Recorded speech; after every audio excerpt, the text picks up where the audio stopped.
जय हिंद साथियों। तो जैसे कि आप सभी जानते हैं 1 अक्टूबर का एग्ज़ाम रद्द होने के साथ साथ जो 7 अक्टूबर और 15 अक्टूबर का एग्ज़ाम था उसको भी कैंसिल किया गया है। अब CSBC द्वारा फिर से एक नया डेट को जारी किया जाएगा। तो साथियों आज से हम लोग एक न्यू सिरे से क्लास को स्टार्ट करने जा रहे हैं। तो आज आपका न्यू मॉडल प्रैक्टिस सेट 1 चलेगा और साथियों इस बार हम लोग बिल्कुल उसी पैटर्न पर प्रश्नों को कवर करेंगे जिस पैटर्न पर 1 अक्टूबर को एग्ज़ाम में प्रश्न पूछा गया था। केवल और केवल सिलेक्टेड क्वेश्चंस को ही कवर करेंगे। इसलिए साथियों आप सभी डेली क्लास को अटेंड कीजिए। क्लास का टाइमिंग वही रहेगा, डेली रात 8 बजे और दूसरा क्लास 8:40 पर। तो आप सभी को डेली क्लास अटेंड करना है। तो चलिए फटाफट से आप सभी लाइव में जुड़ जाइए। सभी को गुड इवनिंग, गुड इवनिंग। तो साथियों पहला क्वेश्चन है, उच्चतम न्यायालय के न्यायाधीश के अवकाश ग्रहण की उम्र सीमा क्या है?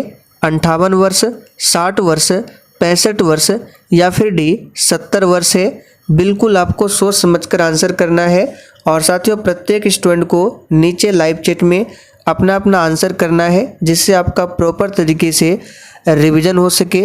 हम लोग बिल्कुल उसी पैटर्न पर प्रश्नों को कवर करेंगे जिस पैटर्न पर 1 अक्टूबर को एग्जाम में पूछा गया था। तो देखिए उच्चतम न्यायालय की बात करें तो यहाँ से प्रश्न बन सकता है कि उच्चतम न्यायालय का गठन संबंधी प्रावधान जो है ये संविधान के किस अनुच्छेद में दिया गया है? तो इसे नोट कर लीजिए। संविधान के अनुच्छेद 124 में उच्चतम न्यायालय के गठन संबंधी प्रावधान दिया गया है। उच्चतम न्यायालय में कितने जज होते हैं? तो याद रखिएगा 33 जज होते हैं और एक क्या होता है? तो मुख्य न्यायाधीश। इस प्रकार से टोटल सुप्रीम कोर्ट में 34 न्यायाधीश होते हैं मुख्य न्यायाधीश को मिलाकर। और उच्चतम न्यायालय के जो न्यायाधीश होते हैं अवकाश ग्रहण करने की जो उम्र है ये 65 वर्ष है। तो यहाँ पर तीसरा ऑप्शन आपका सही जवाब है। एक बार नियुक्ति होने के बाद इनके अवकाश ग्रहण करने की जो सीमा है ये 65 वर्ष है, ध्यान रखना है। चलिए आगे देखिए, आवर्त सारणी किसने तैयार किया था?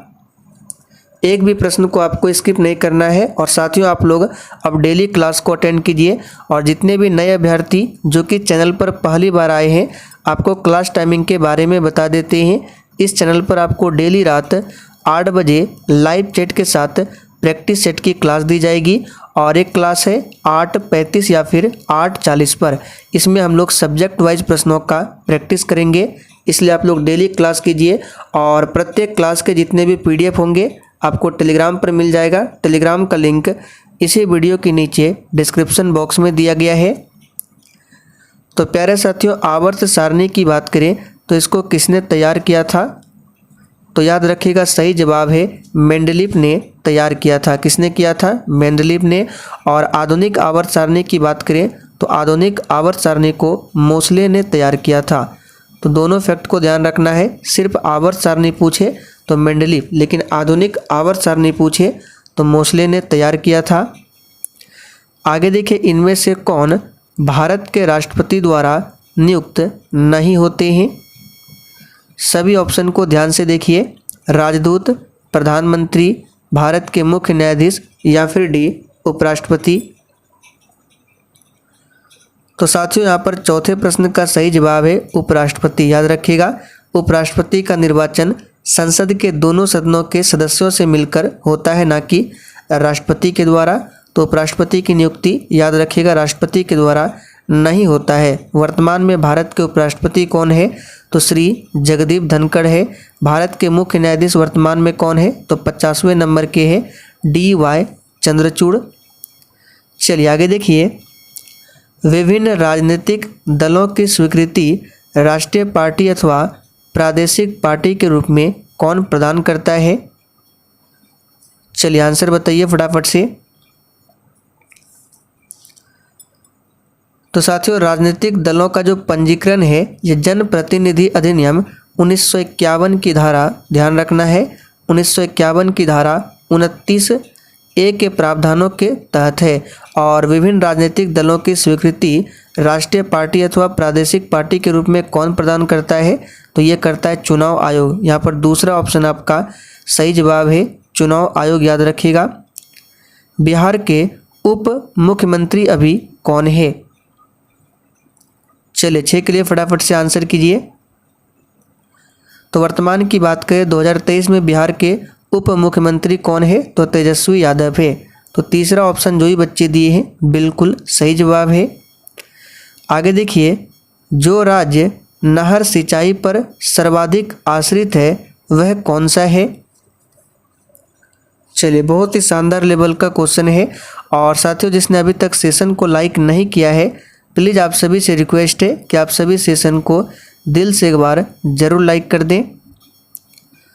तो देखिए, जो राज्य नहर सिंचाई पर सर्वाधिक आश्रित है वह है कौन सा? तो पंजाब। ऑप्शन के अकॉर्डिंग यहाँ पर तीसरा ऑप्शन सही है। और पंजाब की बात करें तो यहीं पर हुआ था कूका आंदोलन।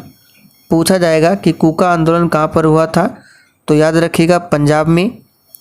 चलिए आगे देखिए, सूफी संत ख्वाजा मोइनुद्दीन चिश्ती का उर्स यहाँ पर मनाया जाता है।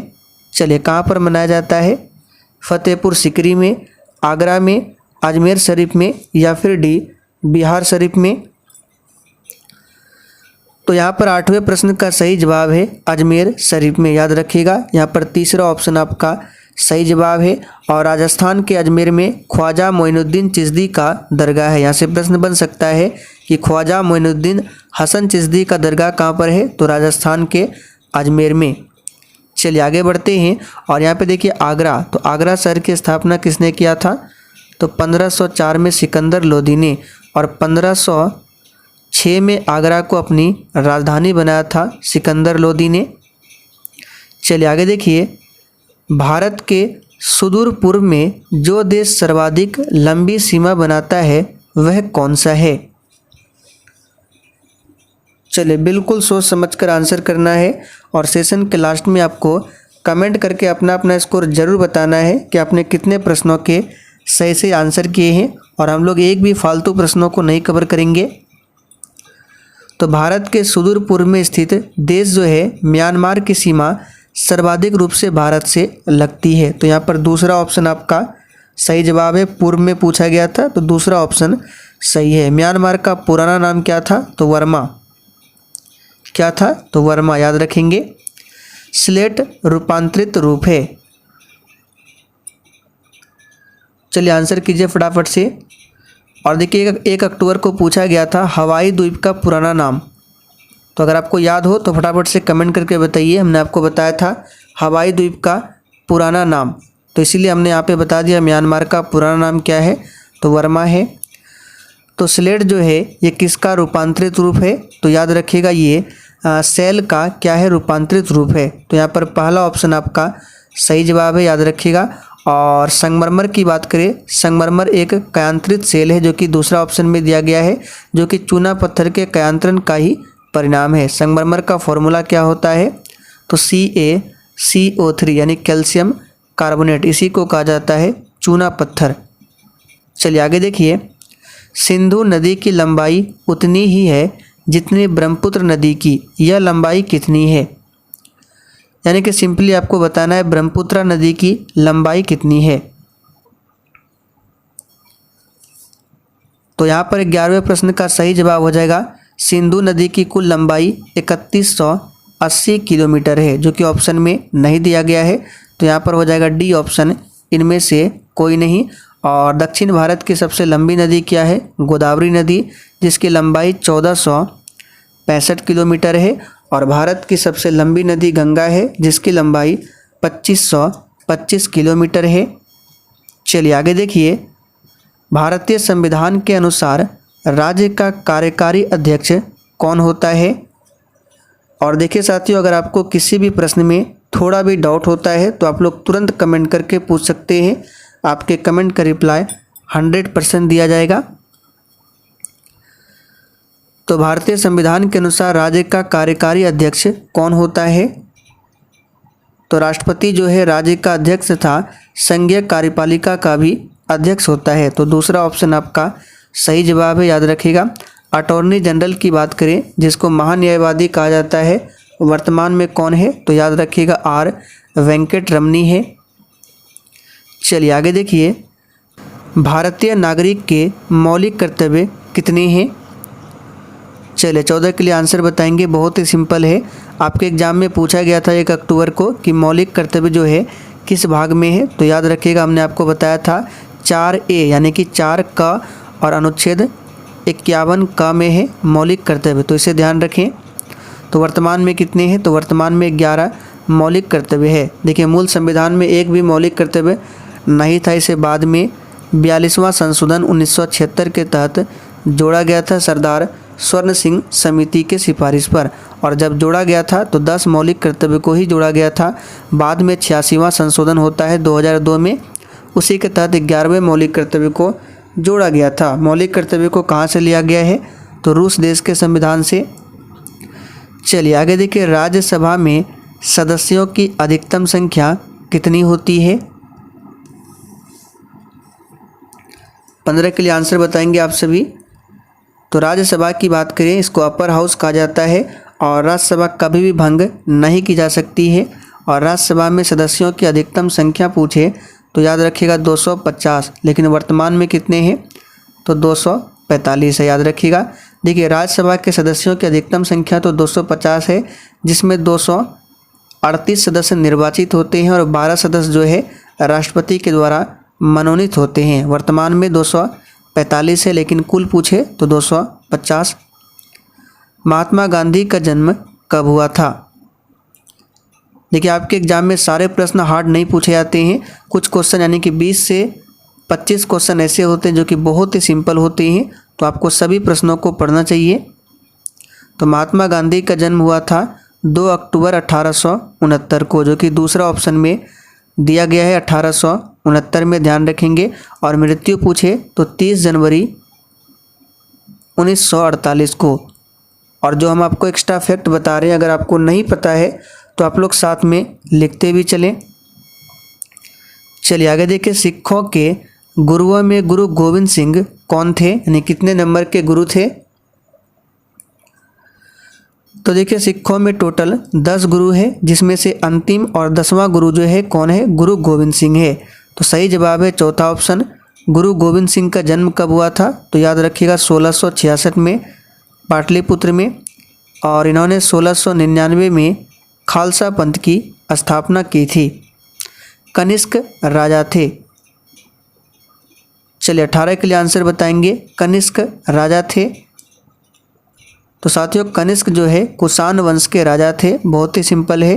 तो यहाँ पर तीसरा ऑप्शन आपका सही जवाब है, कुषाण वंश।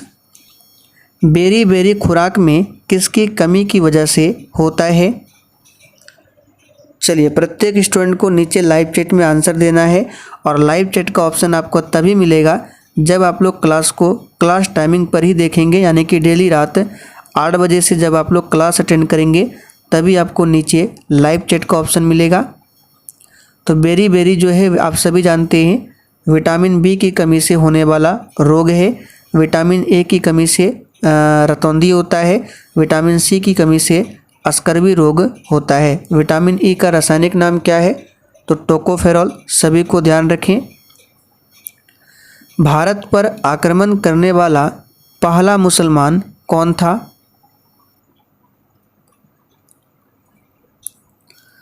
तो देखिए साथियों, भारत पर आक्रमण करने वाला पहला मुसलमान था मोहम्मद बिन कासिम। कौन था, मोहम्मद बिन कासिम। इन्होंने 712 ईस्वी में भारत पर आक्रमण किया था। चलिए, पृथ्वी अपने धुरी पर घूमती है। जैसे कि हम लोग सभी जानते हैं कि 24 घंटे में क्या होता है, एक दिन होता है। तो यहाँ पे देखिए 24 घंटा जो एग्जैक्ट नहीं होता है, तो पृथ्वी अपनी धुरी पर जो घूमती है, याद रखिएगा 23 घंटे 56 मिनट और 4 सेकंड में, इसी को हम लोग एक दिन मानते हैं। और हम लोग ऐसे मानते हैं 24 घंटा, लेकिन 24 घंटा पूरा नहीं होता है। ये कितना होता है, तो 23 घंटे 56 मिनट और 4 सेकंड। ग्रह जो सूर्य की परिक्रमा करने में 88 दिन लगाता है, वह कौन सा ग्रह है।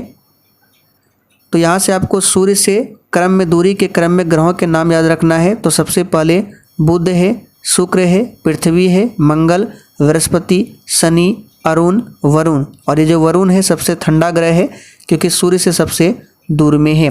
देखिए बुध, शुक्र, पृथ्वी, मंगल। मंगल चौथे स्थान पर आता है। हमारा अर्थ तीसरे स्थान पर, और मंगल और बृहस्पति के बीच क्षुद्र ग्रह पाए जाते हैं। और मंगल बृहस्पति के बीच क्षुद्र ग्रह, और क्षुद्र ग्रह के इधर जितने भी 4 प्लेनेट है इसको पार्थिव ग्रह भी कहा जाता है। तो यहाँ पे पूछा गया है 88 दिन कौन लगाएगा, तो 22 का आंसर हो जाएगा आपका दूसरा ऑप्शन बुध लगाता है, जो कि सबसे कम दिनों का समय लेता है। बुध सबसे छोटा ग्रह है। चलिए आगे देखिए, इनमें से कौन इस्पात प्लांट से युक्त नहीं है, यानी कि बताना ये जो भिलाई, पारादीप, विशाखापट्टनम और सिंदरी है, कहाँ पर इस्पात प्लांट नहीं है।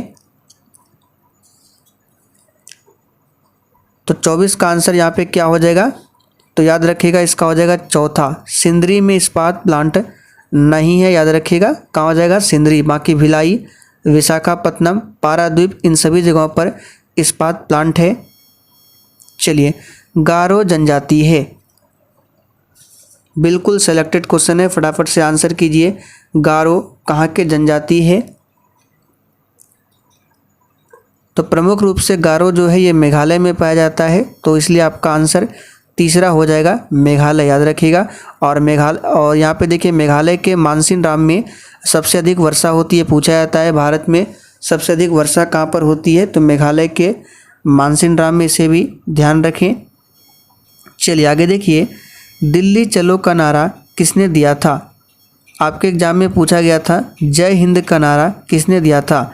अब यहाँ पे बच्चे कमेंट करेंगे कि इतना आसान प्रश्न नहीं पूछा जाता है दिल्ली चलो, तो आप लोग खुद देख लीजिए। जय हिंद का नारा पूछा गया था, इसलिए हमने कहा कि एग्जाम में सभी क्वेश्चन हार्ड नहीं पूछा जाता है। 20 से 25 क्वेश्चन बहुत ही नॉर्मल होता है। तो दिल्ली चलो का नारा दिया था सुभाष चंद्र बोस ने, यानी कि SC बोस ने। और महात्मा गांधी ने करो या मरो का नारा दिया था। भारत की बुलबुल किसे कहा जाता है,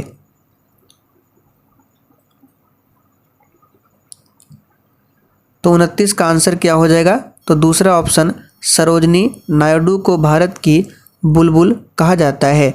और इसी के जन्म दिवस पर प्रत्येक वर्ष 13 फरवरी को राष्ट्रीय महिला दिवस मनाया जाता है, जबकि अंतर्राष्ट्रीय महिला दिवस 8 मार्च को मनाया जाता है। लेकिन राष्ट्रीय महिला दिवस पूछे तो याद रखिएगा 13 फरवरी को मनाया जाता है। चलिए आगे बढ़ते हैं, पेस मेकर किससे संबंधित है।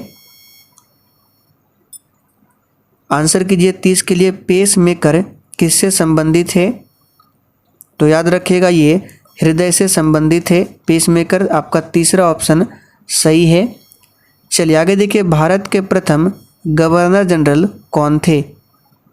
और देखिए साथियों, जिसने अभी तक सेशन को लाइक नहीं किया है तो आपसे रिक्वेस्ट है कि सेशन को साथ में लाइक भी करते चले, क्योंकि हम आपके लिए काफ़ी मेहनत कर रहे हैं। तो भारत के प्रथम गवर्नर जनरल कौन थे, तो बहुत ही सिंपल है, लॉर्ड विलियम बेंटिक। कौन थे, तो भारत में प्रथम गवर्नर जनरल। याद रखिएगा, इन्होंने ही 1829 में सती प्रथा का अंत किया था। लेकिन स्वतंत्र भारत के गवर्नर जनरल पूछे तो आप लोग कमेंट करके बताइए कौन था। तो याद रखिएगा, बता देते हैं, लॉर्ड माउंटबेटन कौन था, स्वतंत्र भारत का गवर्नर जनरल था। लेकिन स्वतंत्र भारत का भारतीय गवर्नर जनरल पूछे तो C राजगोपालाचारी था। भारत के सर्वोदय नेता जो कि लोकमान्य जयप्रकाश नारायण है, इनका जीवन काल क्या है। चलिए 32 के लिए आंसर कीजिए। तो यहाँ पर 32 का आंसर हो जाएगा 1902 से लेकर 79। याद रखिएगा, 1902 में जन्म हुआ था, 79 में मृत्यु, तो जीवन काल है। विख्यात सोमनाथ मंदिर को किसने नष्ट किया था। चलिए ऑप्शन देख लीजिए। देखिए सोमनाथ मंदिर कहाँ पड़ता है, तो गुजरात में।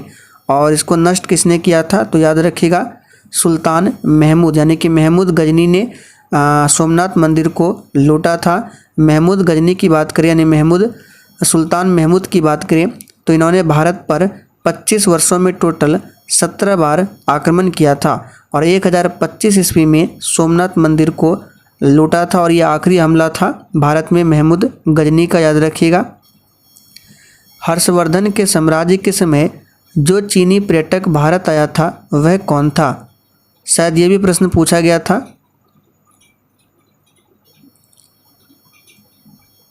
तो यहाँ पर 34 का आंसर हो जाएगा, याद रखिएगा दूसरा ऑप्शन ह्वेनसांग। कौन था? ह्वेनसांग था, याद रखिएगा। और हर्षवर्धन की राजधानी कहाँ पर थी? तो कन्नौज। कन्नौज हर्षवर्धन की राजधानी थी। भारत में राष्ट्रीय आय लेखा किसके द्वारा प्रकाशित किए जाते हैं? चलिए आंसर बताएंगे फटाफट से। तो इसका जो सही जवाब हो जाएगा आपका केंद्रीय सांख्यिकी संगठन। और इससे रिलेटेड भी प्रश्न आपके एग्जाम में आया था। केंद्रीय सांख्यिकी संगठन यानी कि जिसको शॉर्ट में CSO के द्वारा लिखा जाता है। किस यौगिक का अणु संहति 40 है?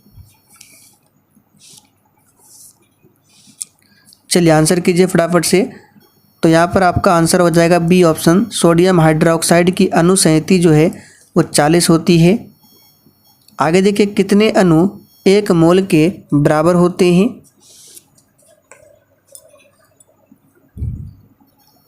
तो साथियों कितने अणु 1 मोल के बराबर होते हैं? तो 6.023 इंटू 10⁻23। याद रखिएगा पहला ऑप्शन आपका सही आंसर है। प्लास्टर ऑफ पेरिस, इससे भी प्रश्न पूछा गया था प्लास्टर ऑफ पेरिस से।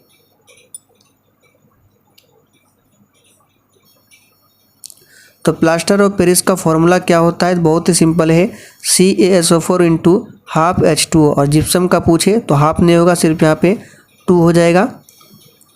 विद्युत अपघटनी प्रक्रिया से कौन सा तत्व नहीं प्राप्त होता है? चलिए 39 के लिए आंसर कीजिए।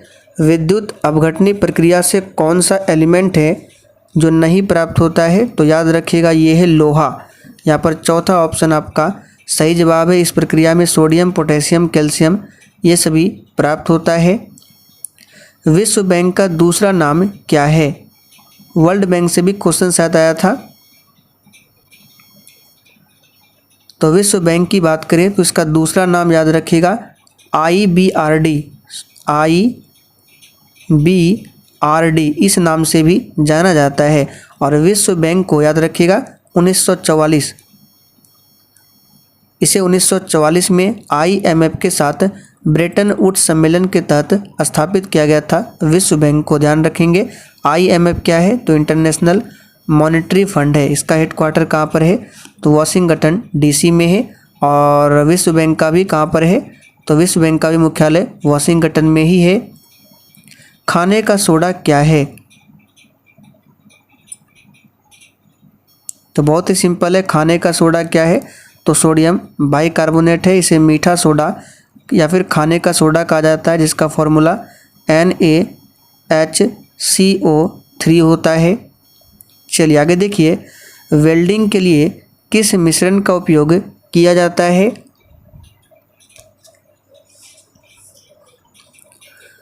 तो साथियों वेल्डिंग के लिए किस मिश्रण का उपयोग होता है? तो याद रखिएगा आयरन ऑक्साइड और एल्युमिनियम का मिश्रण होता है वेल्डिंग में, याद रखिएगा। और गैस वेल्डिंग में पूछे तो गैस वेल्डिंग में होता है ऑक्सीजन और एसिटिलीन का मिश्रण। यहाँ पे वेल्डिंग सिर्फ पूछा गया है तो आयरन ऑक्साइड और क्या हो जाएगा? एल्युमिनियम हो जाएगा, ध्यान रखना है। चलिए आगे बढ़ते हैं। सोडियम क्लोराइड में उपस्थित कौन सी अशुद्धता नमी सोखती है? चलिए बिल्कुल उसी पैटर्न पर प्रश्नों को करा रहे हैं, आप लोग देख रहे हैं। चलिए आंसर कीजिए। सोडियम क्लोराइड यानी NaCl, इसमें उपस्थित कौन सी अशुद्धता नमी सोखती है? तो याद रखिएगा ये है मैग्नीशियम क्लोराइड। यहाँ पर दूसरा ऑप्शन आपका सही जवाब है। फास्फोरस का कौन सा अयस्क नहीं है? चलिए 44 के लिए आंसर कीजिए। इनमें से फास्फोरस का कौन सा अयस्क नहीं है? तो साथियों इसका सही जवाब है ग्रेनाइट। ये ग्रेनाइट जो है फास्फोरस का अयस्क नहीं है, बाकी ये सभी फास्फोराइट हो गया। बी ऑप्शन, सी ऑप्शन ये सभी क्या है? तो फास्फोरस के अयस्क है। परमाणु के नाभिक में होते हैं। ये बहुत ही सिंपल क्वेश्चन है, आप सभी को पता है कि परमाणु के नाभिक में प्रोटॉन और न्यूट्रॉन होते हैं, तो बी ऑप्शन सही है। आँख के किस भाग पर वस्तु का प्रतिबिंब बनता है? तो ये भी सिंपल क्वेश्चन है, रेटिना पर। और कैसा बनता है? तो वास्तविक और उल्टा बनता है। वर्णांधता का दूसरा नाम क्या है? तो प्यारे साथियों, वर्णांधता का जो दूसरा नाम है याद रखिएगा डाल्टन प्रभाव भी कहा जाता है। तो चौथा ऑप्शन आपका सही जवाब है और इसे कलर डिफिशियंसी भी कहा जाता है। इससे ग्रस्त व्यक्ति जो है कुछ रंगों में अंतर नहीं कर पाता है। सामान्यतः उसे हरे और लाल तथा कभी कभी नीले रंग में भी अंतर समझ में नहीं आता है जो वर्णांधता से पीड़ित होता है। विभवांतर मापा जाता है। चलिए 48 के लिए आंसर कीजिए। विभवांतर किसके द्वारा मापा जाता है? तो याद रखिएगा वोल्ट मीटर के द्वारा विभवांतर मापा जाता है, ध्यान रखेंगे। चलिए आगे बढ़ते हैं। कौन सा उपकरण विद्युत ऊर्जा को यांत्रिक ऊर्जा में बदलता है? और देखिए आपके एग्जाम में एक प्रश्न आया था कि जितने भी विद्युत उपकरण है घरों में जो जोड़े जाते हैं किस क्रम में, हमने आपको बताया था। तो अगर आपको याद हो तो आप लोग कमेंट करके बता दीजिए, श्रेणी क्रम में या फिर समांतर क्रम में जोड़ा जाता है। ये प्रश्न पूछा गया था। तो विद्युत ऊर्जा को यांत्रिक ऊर्जा में कौन बदलता है? तो बहुत ही सिंपल है, विद्युत मोटर, और जस्ट उल्टा डायनेमो करता है यांत्रिक ऊर्जा को विद्युत ऊर्जा में। सूर्य से आती हुई परावैंगनी किरणों से कौन हमें बचाती है? चलिए ऑप्शन देख लेते हैं। चलिए ऑप्शन है ऑक्सीजन, ओजोन, कार्बन डाइऑक्साइड या फिर क्लोरीन। तो बहुत ही सिंपल है, O3 आंसर हो जाएगा यहाँ पे। 50 का O3 याद रखिएगा। बांध के जल में कौन सी ऊर्जा संग्रहित है? तो बांध के जल में स्थितिज ऊर्जा संग्रहित होती है। कौन सी ऊर्जा? स्थितिज ऊर्जा। गतिज ऊर्जा का फॉर्मूला याद रखिएगा, हाफ mv²। ये गतिज ऊर्जा का फॉर्मूला है। कौन सी भौतिक मात्रा जड़त्व का मापन है?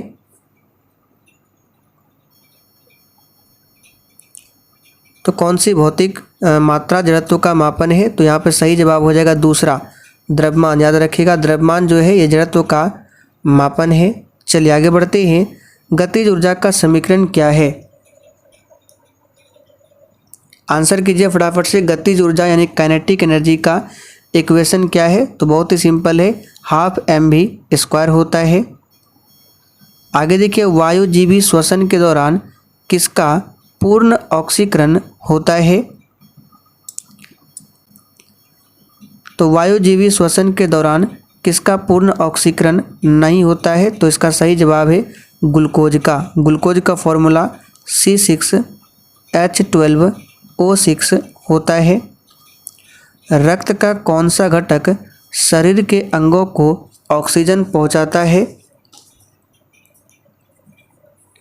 तो बहुत ही सिंपल है, कौन सा घटक है? तो 57 का सही जवाब है RBC। याद रखिएगा क्या हो जाएगा आंसर? RBC हो जाएगा, जिसका मुख्य कार्य क्या है? तो मानव शरीर के विभिन्न भागों में ऑक्सीजन को पहुंचाना। रासायनिक तत्वों के दूसरे तत्वों से योग करने की क्षमता का पता लगाया जाता है किससे? तो रासायनिक तत्वों के दूसरे तत्वों से योग करने की क्षमता का पता संयोजकता से लगाया जाता है। किससे? तो संयोजकता से, याद रखिएगा। और किसी परमाणु की संयोजकता बाह्यतम कोश में इलेक्ट्रॉन की संख्या के बराबर होता है। यानी कि बाह्यतम कोश में जितने भी इलेक्ट्रॉन होते हैं उसी को संयोजकता कहा जाता है। जैसे कि सोडियम की बात करें तो परमाणु क्रमांक होता है 11 और इसका विन्यास होता है 2, 8, 1। तो बाह्यतम कोश में 1 इलेक्ट्रॉन है, यानी संयोजकता क्या है? तो 1 है। कौन सा अंग पाचित भोजन में विषालु पदार्थों का अवशोषण करता है? चलिए कौन सा अंग है? तो मानव शरीर में लीवर, कौन सा हो जाएगा? लीवर भोजन के विषालु तत्व को पहचान कर इसे अवशोषित कर लेता है। मूल द्वारा वानस्पतिक प्रवर्धन किसमें होता है? चलिए थोड़े से अप लेवल के क्वेश्चन है, आंसर कीजिए फटाफट से। तो मूल द्वारा वानस्पतिक प्रवर्धन किसमें होता है? तो याद रखिएगा पोटैटो यानी कि आलू में होता है। बिहार की द्वितीय राजभाषा क्या है?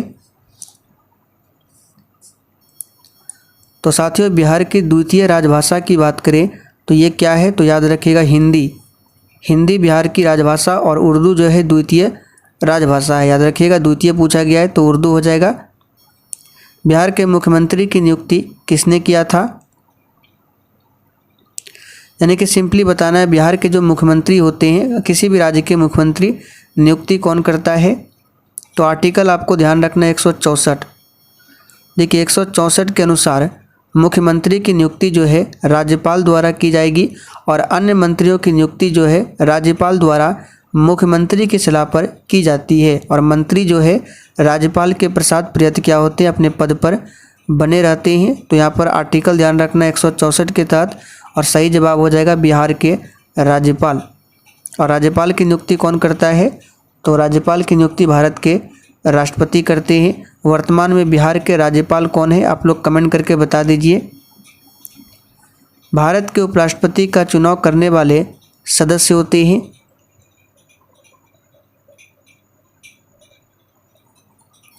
तो भारत के उपराष्ट्रपति का चुनाव करने वाले जो सदस्य होते हैं, याद रखिएगा, पार्लियामेंट होते हैं। कौन होते हैं? देखिए आर्टिकल ध्यान रखना 66, अनुच्छेद 66 में यह कहा गया है कि उपराष्ट्रपति का चुनाव जो है चुनाव एक निर्वाचक मंडल के सदस्यों द्वारा किया जाएगा। तो यहाँ पर आंसर क्या हो जाएगा? संसद के दोनों सदनों के सदस्य होते हैं, लोकसभा के और राज्यसभा के। मुख्य न्यायाधीश के अतिरिक्त उच्चतम न्यायालय में न्यायाधीशों की संख्या क्या है? अब यहाँ पे देखिए ऑप्शन जो है यहाँ पे गलत है। क्या पूछा गया है?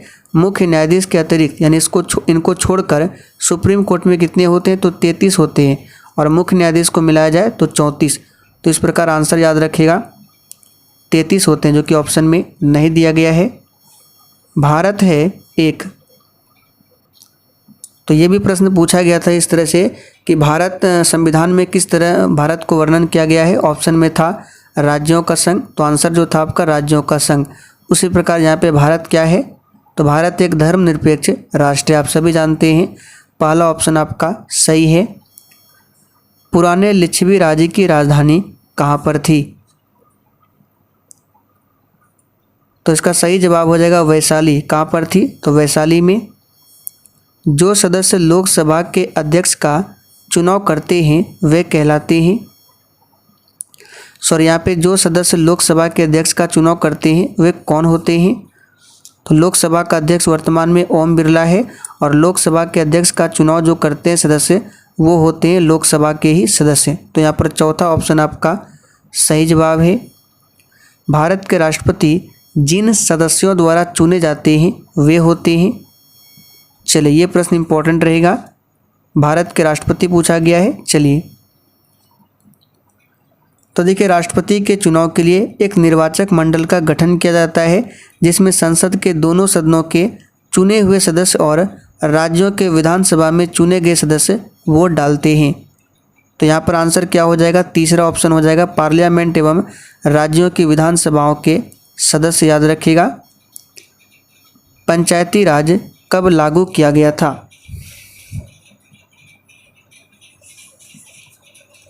तो बहुत ही सिंपल है। पंचायती राज की बात करें तो कब लागू किया गया था? 2 अक्टूबर 1959 को राजस्थान के नागौर से।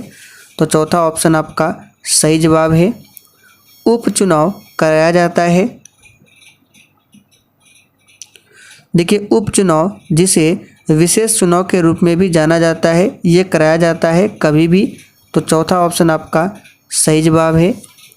सिंधु घाटी सभ्यता के लोग पूजा करते थे, देखिए ये प्रश्न आपके एग्जाम में डायरेक्ट पूछा गया था सेकंड शिफ्ट में। तो सिंधु घाटी के सभ्यता के लोग पूजा करते थे किसकी? तो पशुपति की, आप सभी जानते हैं। तीसरा ऑप्शन सही है। त्रिपिटक धार्मिक ग्रंथ है। चलिए 72 के लिए आंसर कीजिए। त्रिपिटक किसका धार्मिक ग्रंथ है? तो याद रखिएगा बौद्धों का ये धार्मिक ग्रंथ है। संयुक्त राष्ट्र संघ कब स्थापित हुआ? तो संयुक्त राष्ट्र संघ की बात करें तो ये 1945 में स्थापित हुआ था, 24 अक्टूबर 1945 को। केंद्र सरकार द्वारा 30 मई 2017 को कितने रुपये का, ये देखिए पुराना ये करंट अफेयर्स का क्वेश्चन है, इसको स्किप कर रहे हैं।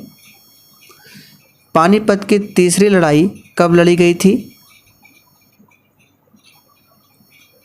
तो पानीपत के 3 युद्ध हुए। पहला युद्ध 1526 में, दूसरा 1556 में और तीसरा हुआ था 17 1961 में, याद रखिएगा, अहमद शाह अब्दाली और सदाशिवराव भाऊ के बीच में। चंद्रगुप्त मौर्य के साम्राज्य की राजधानी कहाँ पर थी? तो देखिए बहुत ही सिंपल है, इसका सही जवाब हो जाएगा पाटलिपुत्र, याद रखिएगा। राजतरंगिणी में कलहन ने जिस राज्य का वर्णन किया है, कौन सा राज्य है? तो राजतरंगिणी किसकी पुस्तक है? कलहन की, और इसमें कश्मीर के इतिहास के बारे में बताया गया है। चलिए आगे बढ़ते हैं। मुगल वंश की स्थापना भारत में कब हुई थी? तो बिल्कुल सिंपल क्वेश्चन है, 1526 में पानीपत के प्रथम युद्ध, जो कि बाबर और इब्राहिम लोदी के बीच में हुआ था। चलिए, अशोक किसके महान पुत्र थे? तो अशोक जो है, याद रखिएगा, किसके महान पुत्र थे? तो बहुत ही सिंपल है, बिंदुसार के। और बिंदुसार किसके थे? चंद्रगुप्त मौर्य के थे। गर्म पानी के स्रोत कहाँ पर है? चलिए 81 के लिए आंसर कीजिए फटाफट से। तो बिहार में गर्म पानी के स्रोत जो है राजगीर में है। देखिए यहाँ पे राजगीर दिया गया है, तो दूसरा ऑप्शन आपका सही है। और राजगीर के अन्य प्रमुख जल निकायों में जैसे ब्रह्मकुंड हो गया, सूर्य कुंड हो गया, नानक कुंड, ये सभी शामिल है। और एक पूछा जाता है बिहार में अग्निकुंड कहाँ पर है? तो गया में। गया जो है ये बिहार का सबसे गर्म स्थान है गया, और यहीं पर है अग्निकुंड। मध्य प्रदेश के नेफा नगर में है, किसकी फैक्ट्री है? तो भारत के मध्य प्रदेश में नेफा नगर में पेपर मिल है। पेपर मिल समाचार पत्र छापने के लिए क्या है? यहाँ पे फैक्ट्री है। तो आंसर हो जाएगा आपका दूसरा option, news print factory. Bharat सरकार सबसे ज़्यादा राजस्व किससे एकत्रित करती है? तो याद कर लीजिए, आबकारी कर से। किससे? तो आबकारी शुल्क से भारत सरकार को सबसे ज़्यादा राजस्व प्राप्त होता है। नाबार्ड नाम है, तो नाबार्ड किसका नाम है? तो देखिए नाबार्ड की स्थापना 12 जुलाई 1982 को किया गया था। और नाबार्ड जो है कृषि की सहायता के लिए विशिष्ट बैंक का नाम है नाबार्ड। चलिए आगे देखिए, समुदाय के स्वास्थ्य का पता किससे चलता है? तो बहुत ही सिंपल है, मृत्यु दर से पता चलता है समुदाय के स्वास्थ्य का पता। मॉर्निंग स्टार किसे कहा जाता है? तो सिंपल क्वेश्चन है, शुक्र ग्रह को मॉर्निंग स्टार, इवनिंग स्टार, गर्म ग्रह कहा जाता है। 8 मार्च को मनाया जाता है। तो बहुत ही सिंपल क्वेश्चन है, आप सभी जानते हैं 8 मार्च को क्या मनाया जाता है? अंतर्राष्ट्रीय महिला दिवस यानी विश्व महिला दिवस। जब कोई वस्तु पानी में डुबोई जाती है तो उसके भार में कमी खाली स्थान किसके कारण बराबर होती है? तो जब कोई वस्तु पानी में डुबाई जाती है तो उसके भार में कमी उसके द्वारा हटाए गए द्रव के भार के बराबर होती है। तो सही जवाब है तीसरा ऑप्शन। और यह किसका सिद्धांत है? तो आर्किमिडीज का दिया हुआ सिद्धांत है। टीआरपी का अर्थ क्या है? तो प्यारे साथियों, यहाँ पे टीआरपी का अर्थ बताना है क्या होगा। तो सही जवाब है टीआरपी यानी टेलीविज़न रेटिंग पॉइंट। तो देखिए चौथा ऑप्शन में दिया गया है। रक्त का कौन सा अवयव शरीर की मांसपेशियों में ऑक्सीजन एकत्रित करता है? तो ये है हीमोग्लोबिन, दूसरा ऑप्शन सही है। कौन सा उद्भिद दूसरे वृक्षों की टहनियों पर वृद्धि करता है? तो यहाँ पे सही जवाब हो जाएगा आर्किड। आर्किड जो है दूसरे पौधों की टहनियों पर वृद्धि करता है। और आर्किड जो होते हैं ये एपीफाइट्स होते हैं। क्या होते हैं? तो इसे भी याद रखिएगा, एपीफाइट्स। एपीफाइट्स। जीवित कोशिकाओं की प्रक्रिया को कौन नियंत्रित करता है? तो इसका सही जवाब क्या हो जाएगा? न्यूक्लियस। जीवित कोशिकाओं की प्रक्रिया को न्यूक्लियस नियंत्रित करता है। पुष्प में द्विनिषेचन के पश्चात गुणसूत्र की संख्या क्या है? यानी क्या होती है? अगुणित, द्विगुणित, त्रिगुणित या फिर बहुगुणित। तो इसे हमने पहले भी बताया था कि पुष्प में द्विनिषेचन के पश्चात गुणसूत्र की संख्या जो है वो त्रिगुणित होती है। न्यूजीलैंड का कौन सा पक्षी विलुप्त है? तो इसका सही जवाब है मोआ। प्राणी कोशिका में कौन सी कोशिकांग कभी भी नहीं पाई जाती है? तो इसका सही जवाब है सेल भित्ति, याद रखिएगा। मानव के कायिक कोशिका में गुणसूत्र कितने होते हैं? तो आप सभी जानते हैं संख्या में 46 और जोड़ा में पूछे तो 23 होता है। यहाँ पे क्या पूछा गया है, जोड़ा में नहीं पूछा गया है, तो आंसर हो जाएगा आपका 46। अगर जोड़ा हो तो आंसर हो जाएगा आपका 23 जोड़ा। किस जीव में कसाव पाया जाता है? तो इसका सही जवाब क्या होगा, युगलिना। युगलिना में पाया जाता है कसाव। और याद रखिएगा पैरामीशियम की बात करें तो पूछा जाता है कि पैरामीशियम में गति के लिए क्या होता है, तो धागे नुमा रोमाब, याद रखिएगा। पैरामीशियम में गति के लिए धागे नुमा रोमाब होता है। जिस प्रकार अमीबा में गति के लिए क्या होता है, तो कूटपाद, जिसको पादाब भी कहा जाता है या फिर कूटपाद। उसी प्रकार पैरामीशियम में गति के लिए क्या होता है, तो धागे नुमा रोमाब। रसोई गैस मुख्यतः क्या है? तो बहुत ही सिंपल है, द्रवित क्या है ये, तो द्रवित ब्यूटेन और प्रोपेन का मिश्रण है। आखिरी क्वेश्चन है, जल जिसमें कैल्शियम अथवा मैग्नीशियम के घुलनशील लवण होते हैं क्या कहलाता है? तो ऐसा जल जिसमें साबुन के साथ अधिक झाग उत्पन्न नहीं होता है कठोर जल कहलाता है। तो पहला ऑप्शन सही है। अब यहाँ पर देखिए 1 से लेकर 100 तक यहाँ पे आंसर दिया गया है, 1 से लेकर नीचे देख सकते हैं। और पीडीएफ की बात करें तो इसका पीडीएफ आपको टेलीग्राम पर मिल जाएगा। टेलीग्राम का लिंक इसी वीडियो के नीचे डिस्क्रिप्शन बॉक्स में दिया गया है। तो साथियों, अगर आपको सेशन पसंद आया हो तो जाते जाते आप सभी सेशन को लाइक करके और इस सेशन को कम से कम 2 से 3 ग्रुप में ज़रूर शेयर करें।